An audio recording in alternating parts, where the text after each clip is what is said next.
Assalamualaikum warahmatullahi wabarakatuh. Pada kesempatan hari ini, kita akan membahas materi mata kuliah kurikulum bahasa Indonesia mengenai jabaran kompetensi inti dan kompetensi dasar pada kurikulum 2013.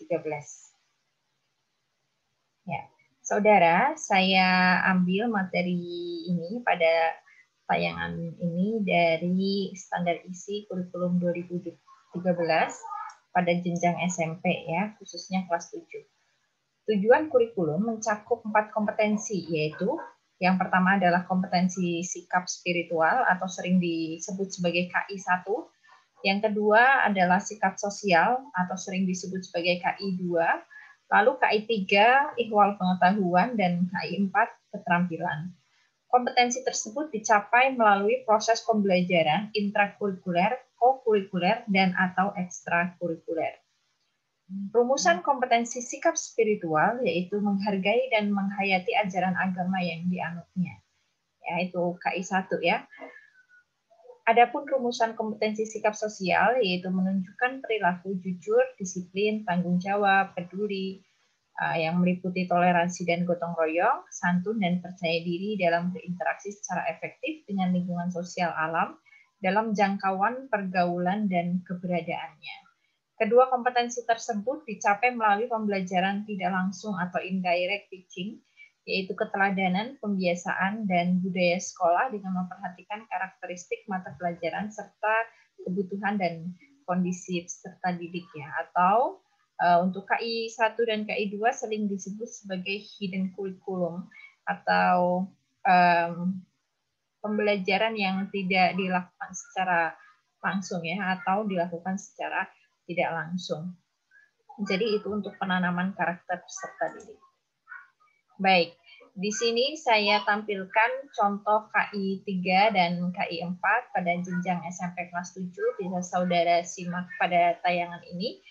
KI 3 memahami pengetahuan faktual, konseptual, dan prosedural berdasarkan rasa ingin tahunya tentang ilmu pengetahuan, teknologi, seni, budaya terkait fenomena dan kejadian tampak mata. Nah, ini adalah KI 3. Nah, KI 3 tersebut dijabarkan menjadi kompetensi dasar ya. Jadi setiap jenjang kelas ya bisa jadi dijabarkan misalnya KI 3 ini dijabarkan menjadi 16 KD ya, atau 16 kompetensi dasar. Bisa jadi begitu ya. Jadi ini bergantung pada standar isi pada setiap jenjang kelas. Oleh sebab itu, dokumen kurikulum wajib saudara miliki ya untuk jenjang SMP, SMA, SMK ya, untuk SMA umum dan peminatan bahasa, yaitu adalah dokumen wajib yang saudara miliki. Ya, kita kembali ke bahasan ini ya. Untuk KD 3.1 ya, mengidentifikasi informasi dalam teks deskripsi tentang objek sekolah, tempat wisata, tempat bersejarah, dan atau suasana pentas seni daerah yang didengar dan dibaca. Nah, ini contoh KD 3.1. Kemudian kita ke kompetensi inti 4 ya. Kompetensi inti 4 itu ihwal keterampilan. Nah, jadi KI 3 dan KI 4 itu selalu diajarkan berpasangan ya. Jadi KI misalnya ya pada KD 3.1 selalu berpasangan dengan KD 4.1. KD 3.2 selalu berpasangan dengan KD 4.2 dan seterusnya. Ya, ini saya bacakan ya. KI 4 mencoba mengolah dan menyaji dalam ranah konkret ya, menggunakan mengurai, merangkai, memodifikasi, dan membuat, dan ranah abstrak, menulis, membaca, menghitung, menggambar, dan mengarang sesuai dengan yang dipelajari di sekolah dan sumber lain yang sama dalam sudut pandang atau teori. Jadi ini ihwal keterampilan. Contoh KI 4 yang dijabarkan menjadi KD-KD misalnya pada KD 4.1 menentukan isi teks deskripsi, objek, tempat wisata, tempat bersejarah, pentas seni daerah, kain tradisional, dan lain-lain yang didengar dan dibaca. Ya.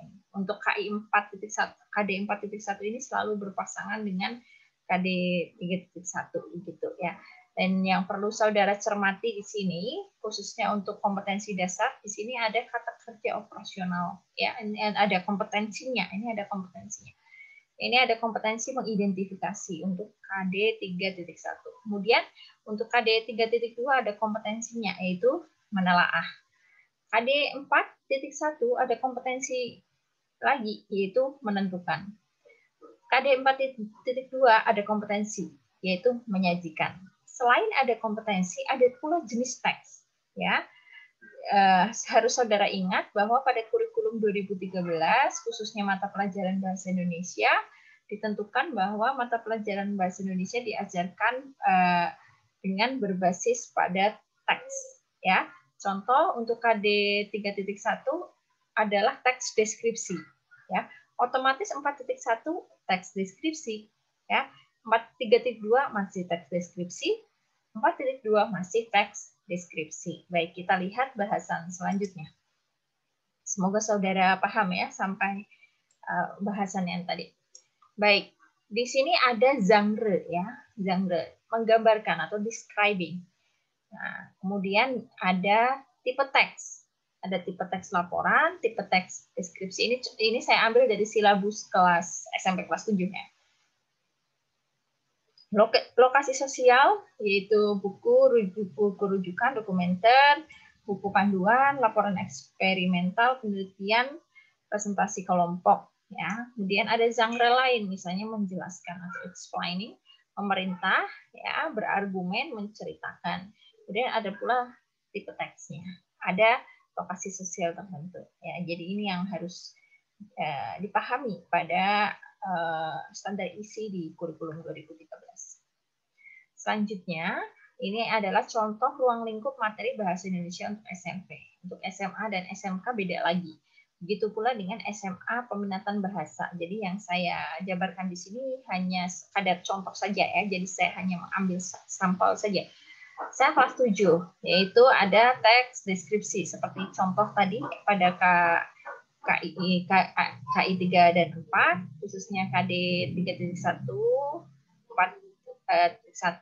4.2 itu teks deskripsi ya. Kemudian ada lagi cerita fantasi, prosedur, laporan observasi, puisi rakyat, cerita rakyat, surat, literasi. Nah, itu adalah jenis teks yang terdapat pada jenjang kelas 7. Begitu pula ke kelas 8, kelas 9, ada jenis-jenis teks tertentu yang diajarkan, gitu ya. Oleh sebab itu menunjukkan bahwa kurikulum 2013 itu berbasis, selain berbasis teks, kurikulum 2013 itu juga bermuatan CLIL, ya. CLIL itu adalah pembelajaran yang bermuatan teks yang berfungsi untuk menghela ilmu pengetahuan. Gitu ya. Ini barangkali bisa kita bahas lebih dalam pada pertemuan yang akan datang. Ya.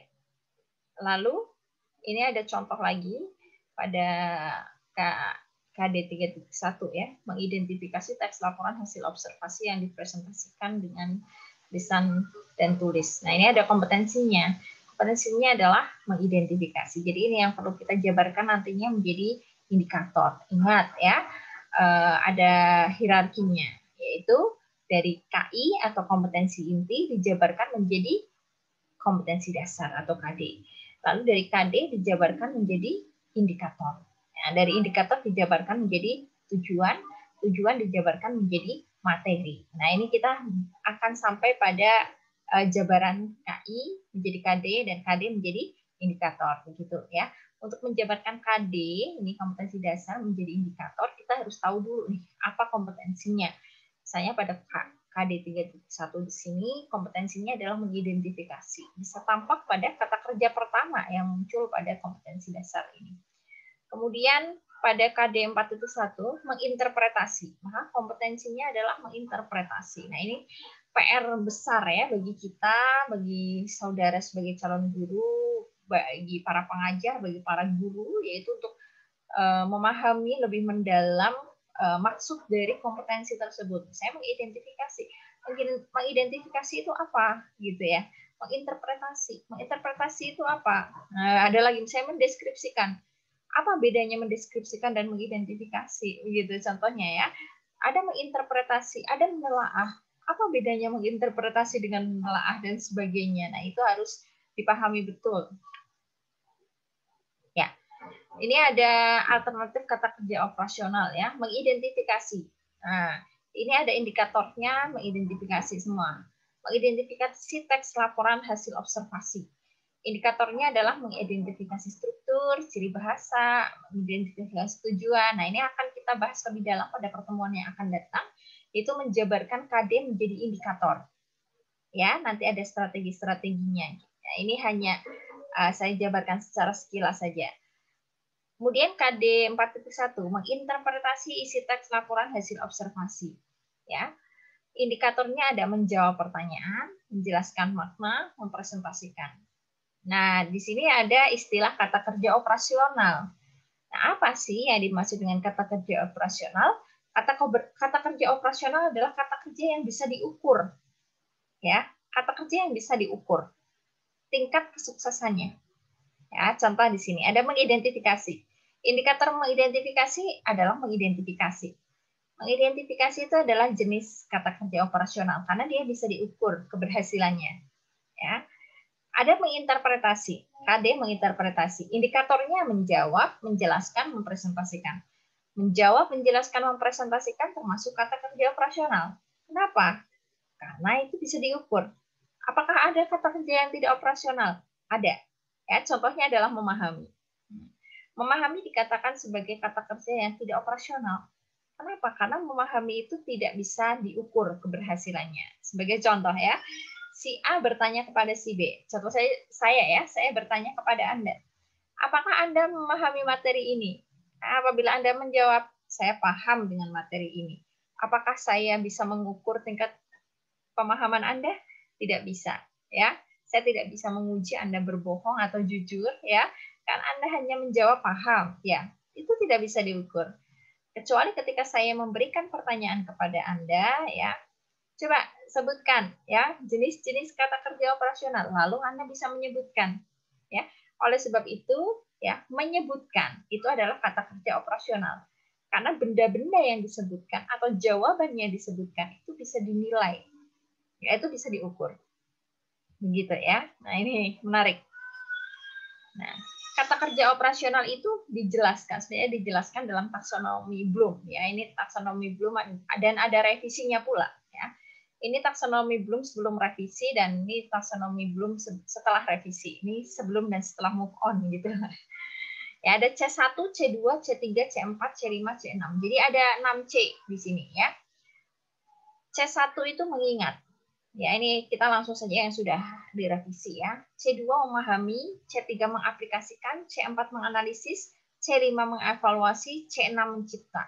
Nah, apa maksud CC ini? Nah, ini sesuai dengan tingkat pemikiran, ya, tingkat pemikiran. Makin tinggi C-nya itu makin tinggi pula tingkat pemikirannya. Oleh sebab itu ada yang dinamakan dengan HOTS, HOTS, yaitu higher thinking, high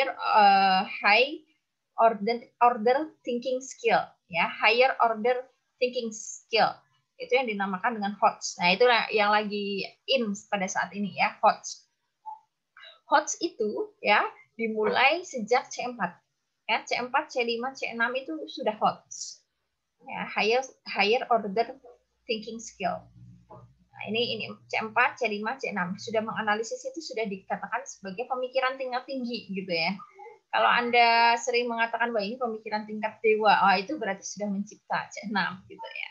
Nah, kalau C1 itu hanya mengingat saja. Ya, misalnya ditanya ya, kapan ulang tahunmu? Ya, Anda menjawab, ya, ulang tahun saya 17 Agustus gitu. Nah, itu hanya mengingat. Nah, itu tingkat kognitif yang paling rendah. Ya, itu C1. Ya, C2 memahami, C3 mengaplikasikan, C4 menganalisis, mengevaluasi dan mencipta. Ya, ada penjelasannya selanjutnya. Baik. Ini untuk taksonomi Bloom edisi revisi, ada dimensi pengetahuan, ada pengetahuan faktual, pengetahuan konseptual, pengetahuan prosedural, pengetahuan metakognitif. Nah, ini nanti berkaitan dengan materi ajar yang merupakan penjabaran dari indikator. Ya, ingat penjelasan saya tadi ya, saya lakukan reinforcement atau penguatan dan pengulangan bahwa dari KI ya, kompetensi inti itu dijabarkan menjadi KD atau kompetensi dasar. Dari KD dijabarkan menjadi indikator. Indikator dijabarkan menjadi tujuan. Tujuan dijabarkan menjadi materi. Nah, untuk materi ajar itu bisa dalam bentuk fakta, ya, bisa dalam bentuk teori-teori atau konsep, bisa dalam bentuk prosedur, begitu ya. Nanti akan kita bahas lebih mendalam pada pertemuan yang akan datang. Kemudian dimensi proses kognitif, ya ini sesuai dengan penjelasan saya sebelumnya, ada C1 sampai C6. C1 mengingat, ya mengingat itu misalnya mengenali dan mengingat. Memahami itu menafsirkan, memberi contoh, meringkas, menarik inferensi, membandingkan, menjelaskan. Nah, jadi kalau sudah menjelaskan itu berarti lebih dari sekadar mengingat. Ya, menjelaskan itu adalah bagian dari memahami, understanding. Ya. C3, mengaplikasikan atau apply, yaitu dengan cara menjalankan, mengimplementasikan. Ya, misalnya pada mata pelajaran fisika, ya sudah ada rumus nih, sudah ada rumus. Lalu bagaimana cara mengaplikasikannya? Nah, jadi kita tinggal masukkan angka gitu ya. Nah, ini apply, ya. Atau dalam mata pelajaran bahasa Inggris ada grammar, ya misalnya past tense. Nah, itu rumusnya gimana tuh? Nah, ketika Anda bisa mengaplikasikan berarti Anda menerapkan prinsip C3 pada peta kognitif taksonomi Bloom gitu ya. Kemudian menganalisis, analyze. Nah, ini sudah masuk HOTS, menguraikan, mengorganisasi dan menemukan makna tersirat, lalu mengevaluasi, memeriksa, mengkritik. Nah, kalau mengevaluasi Anda bisa mengkritik, itu berarti Anda lebih dari sekadar paham, lebih dari sekadar bisa menganalisis, karena Anda sudah tahu mana yang benar dan mana yang salah hingga Anda bisa memberikan kritik gitu ya. Lalu C6 mencipta, merumuskan, merencanakan dan memproduksi. Ya, salah satunya adalah menulis. Jadi misalnya Anda sudah bisa menulis cerpen, sebenarnya Anda sudah tingkat dewa itu ya, kognitifnya ya, udah C6 karena Anda sudah bisa mencipta. Ini tingkat kognitif tertinggi yaitu C6. Nah, ini adalah daftar contoh kata kerja operasional yang dapat dipakai untuk ranah kognitif. Nah, ini dokumen penting sekali ya yang harus Anda miliki. Misalnya mengingat, mengutip, menyebutkan, menjelaskan, menggambar, membilang. Nah, ini kata kerja ini adalah kata kerja operasional yang bisa diukur dan bisa Anda jadikan referensi ketika Anda mengembangkan kompetensi dasar menjadi indikator. Ya, sehingga Anda tidak salah lagi menggunakan kata kerja yang tidak operasional ya, misalnya memahami gitu ya, itu tidak operasional gitu. Nah, mendiskusikan itu juga tidak operasional karena tidak bisa diukur gitu ya. Baik, ini bisa Anda jadikan sebagai acuan Anda begitu dan referensi. Nah, ini ada contoh ya. Kelas 10 KD 4.2 menyajikan data, gagasan, kesan dalam bentuk teks deskripsi. Nah, apa kompetensinya? Nah, kompetensinya adalah menyajikan. Nah, menyajikan. Ini keterampilan ya. Kenapa keterampilan? Karena ini adalah KD 4 gitu ya, bukan pengetahuan. Kalau pengetahuan itu KD 3. Lalu apa jenis teksnya? Jenis teksnya adalah teks deskripsi. Nah, jadi ini menyajikan data pada teks deskripsi. Lalu indikatornya apa? Satu, menyajikan data dalam bentuk teks deskripsi secara tulis dan lisan. Ya, bisa dipilih. Saya secara tulis. Itu berarti artinya adalah menulis teks deskripsi.